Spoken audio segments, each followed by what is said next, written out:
customer of ours is shopping nearby our store with his CLAAS 950, and I need a break from the office, so I'm just going to go check it out, see how the corn's looking and whatnot, and just admire a great piece of machinery. So it took me a bit, but I did find them. They're down there, chopping away. Let's see if we can get closer and maybe get stuck. So I got to the field, and right when I got to the field, they pulled out of the field to get more water for the inoculant. So we're waiting for them to fill up with some water. But meanwhile, I'm parked here, and there is just a pissed off horse down here. That horse is mad.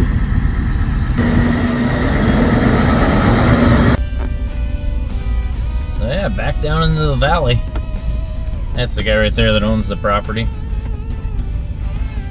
We won't judge him on his color of tractor.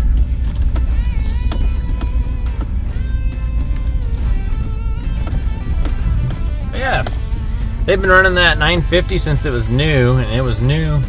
I want to say it's about 10 years old already. Getting close, maybe not quite, but yeah. 950 Jaguar, and been going strong for many years. Then it does that. The squeal? No. Is that squeal the KP belt? Yeah. You feel it jerking. What do you mean by jerking? Like it's going forward. I guess like, I don't. Maybe a little, I feel that. But it kind of goes.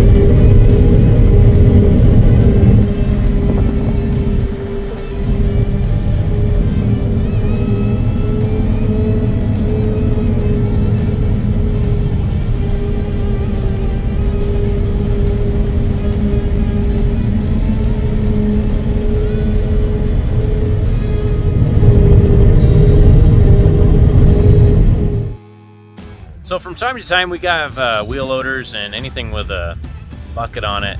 The pins may get sloppy in them after a lot of hours and time spent on the machine, and they come in on trades or what have you, how to get here. But we have to redo that and make them not sloppy. And today we have a privilege of having a local company that comes and does this, and they're here, and I thought I'd get a little shot of it on video. It's called line boring. They line bore the pins, and they have a cool machine that does the drilling. I missed the welding part, but we can at least look at the drilling part and see what that looks like and how they do that. It's a pretty precise business, and I think it's pretty cool. The exciting part's welding. That's the exciting part, is welding? Yeah, I gotta learn the machine. It does it for you? What's the technical name for this machine? It's a portable line bore. Portable line bore. And what you do is you're welding it to the so what I do to get it in position. If you come over here, you can see the first thing that I do is I set up these bearings, and I have a shaft that goes all the way through. Well, I use this one. Yeah. And then I take these bearings off, and then I mount a rod to it, and that black machine right there mounts to the rod, and it'll weld up this hole. It does it automatically. Round and round in there. And then you bore it out. And then I put bearings back on in this machine, bore it back out. All right. That's cool. Good. That's cool. Do you mind saying what your name is? I'm Matthew Cronk. Say it again, sorry. Huh? Say your name again, sorry. I'm Matthew Cronk from Cascade Machine Works. Cronk, Cascade Machine Works, locally on what highway? Are you on Mount Baker Highway? Yeah, that's right. But he'll come to you. Cool. Oh yeah. Oh, blow a little smoke. Oh yeah. Oh yeah. Ah, spider. Hold on. I don't know where it went. There was a spider. I think I got him. So I'm test driving it's a trade-in of mine. Just came in yesterday. Well, there's that spider again. I might be seeing things. Maybe I'm seeing things. But anyways, so I traded this machine in yesterday. It's an SVL75-2. I actually traded in 2 of them from a local rental company, and they traded them in on -3s. He wasn't planning on trading in this one. This one only has 400 hours.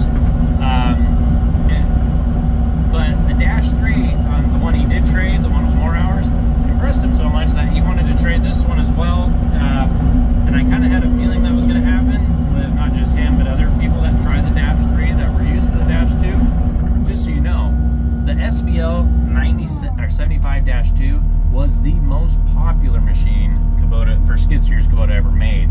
So when they made the Dash 3, that was even better, and for good reason. It was they improved everything they needed to improve.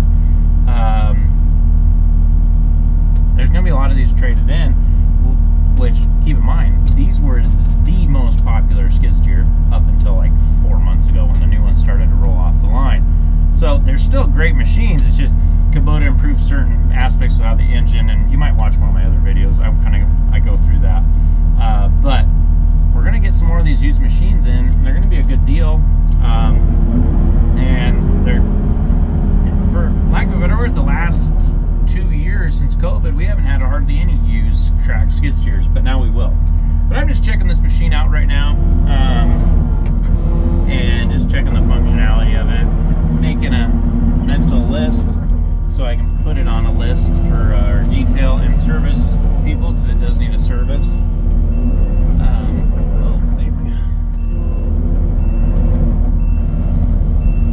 Might have to run a bug bomb, because there's some spiders in here. Maybe. I don't know. I swear I saw a spider earlier, but still don't see it.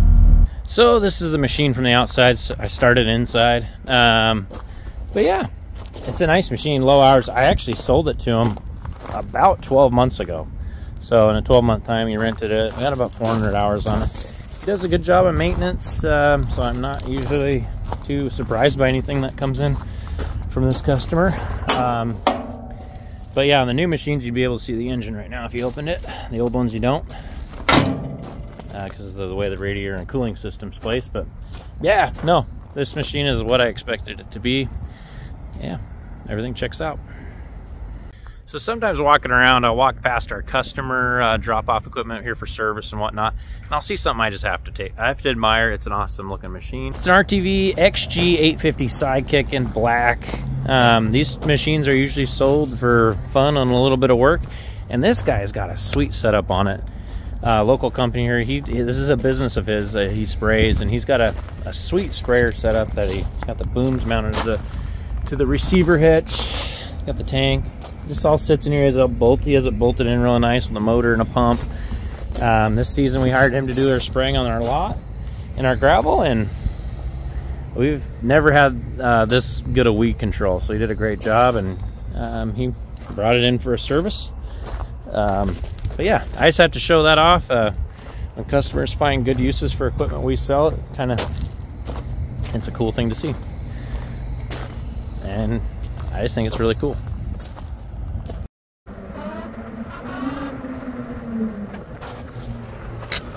That's a pretty sight. CLAAS Axion 880 with duals. Sweet. I don't know if I'm in his way. It's a Fint counterweight. Just came back from a rent.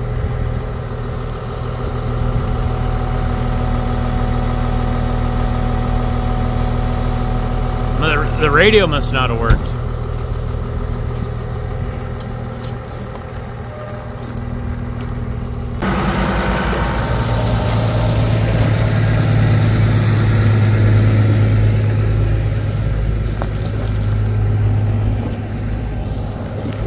It's a healthy looking tractor. Looks cool. John's probably wondering why I'm following him. I just want to see how that thing looks. I like it. I don't know about you, but those blue SE Rent stickers sure do look cool.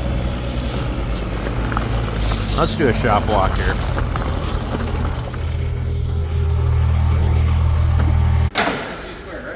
Yeah. How many hours are on it? 239. Oh, nice. It's a 990 Terra. Oh, no, not Terra Track. Goodness gracious, there's a wheel right in front of me. Yeah, 502, 990 just came in. You said 200 some hours? 239 hours. Hasn't been washed since factory. Look at this. And there's excessive heat on the turbos. Heat? Oh, yeah. What does that mean? Like what do you... Like, you mean it got hot? Yeah, they were working it really hard. Oh, okay. Discoloration here.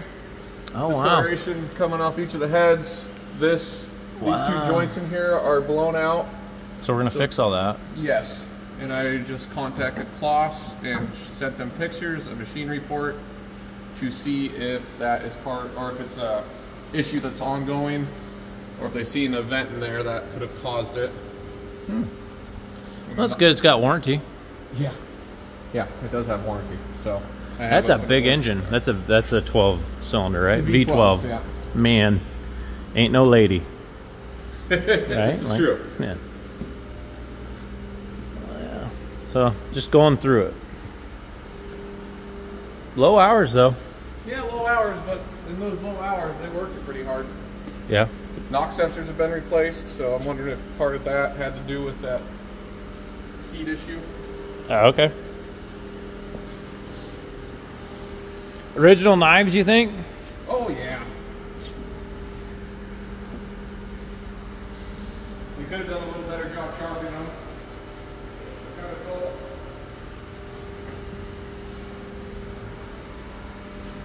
Yeah, they just used it and put it in the shed, huh? Didn't clean it at all.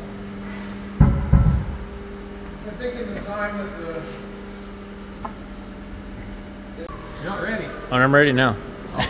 So you flip the wheel around. Yep, flip it around to make it easier for a detail guy to... Just for access. Yeah. See, I kind of told Pedro we might need to do this, and he said you could get it in there good enough. Apparently. So we did already wash this once, we just haven't washed it on the inside. All the panels were still on it, which hold a lot of the dirt and grime, So when we flip the wheels, it gives you, what does it give you, about a foot? Yeah. A clearance in between the frame and the wheel, so we can get easier job cleaning them. Oh, I forgot to mention, my bike's working out great, but I got the rear rack sent to me from Async. It was part of the deal, but it came later. So I installed it. It's kind of like Uber Eats, you know, it makes the bike. I'm probably going to take it off, to be honest. It makes it really hard to get on the bike.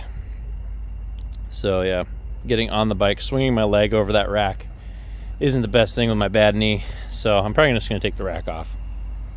But anyways, I'll have it in case I need it. Now, the real reason I'm out here. So we followed this tractor a little earlier as it was getting unloaded. So this is one of our, this is our Axion 880 we have in rental. So it was out most of the summer on a rent, pulling a baler, and it came back. It still needs the blue sticker, but it came back. I just want to kind of look it over, make sure nothing bad happened to it while it was gone. They're pulling with a big 1,000 RPM. I think I like the stance of this tractor with the duals. This is our first Axion we've got in with duals. These are 480, 80, 50s, 50-inch rims. I like the way it looks. Stands nice and tall. It's a big tractor. It's 280 horsepower. You might have seen in a previous video, we dynoed one just like this. Dyno's right at 270 at the PTO with the boost. Disclaimer, we did have to put a fent weight on the front because we just didn't have the Claas weight at the time, and the guy needed wouldn't mind having a little front weight when he's pulling that baler. Pretty big baler. So we put a fent weight. They are universal because they are 3-point. But anyway, no, the customer really enjoyed the tractor while he had it. Said he'd do it again next year if it was available. So this Axion 880, and we have a big rental department, but this thing is available the rest of the year and into spring. I think we do have a reservation part of next spring and summer. But if you're interested in a tractor like this, 280, and don't want to buy it, might want to rent it for a month, it is available at Skolton's Equipment. So we have it listed online at skoltonsequipment.com, where everything's pictured and priced, including that. Sounded kind of like a plug line, but it was. What do we got here? Yeah, it cranks, doesn't start. Thought it was out of gas at first because the fuel gauge is halfway broken. But now I think the fuel pump's not working. This is an old one of our oldest trucks. Jared, what year were you born? 04. 04. This is like a 99. Yeah. So this truck's older than you. Wow. I remember when this truck was brand new. It was one of the sales guys' trucks. We used to all run in. Everyone ran in small trucks back then. But no, I remember when it was new, and the big deal with this truck, if you can believe it, was it had air conditioning. The S10s before this did not have air conditioning. This was the first one with air conditioning. The next one we got actually had 4-wheel drive, which we don't even have anymore. But Is that the one we still have? That oh, it's a Colorado. Oh, okay. Yeah, it was not an S10. So the one I got doesn't have AC. oh no, that's an old S10. That's even older. That one's like a 93. We used to have a whole fleet of S10s. Now we're down. I believe this is the last S10 we got. We might have 2 of the Colorados left, but we've kind of moved on to full-size trucks. But we used to all run small. So I assume someone tasked you to get this thing running. Yeah. Yeah, I thought it was. They thought it was a dead battery. I think it might be a little more complex. Yeah, I think it is. It's good news we have a Chevy dealership right down the road. Yeah, no kidding. Yeah.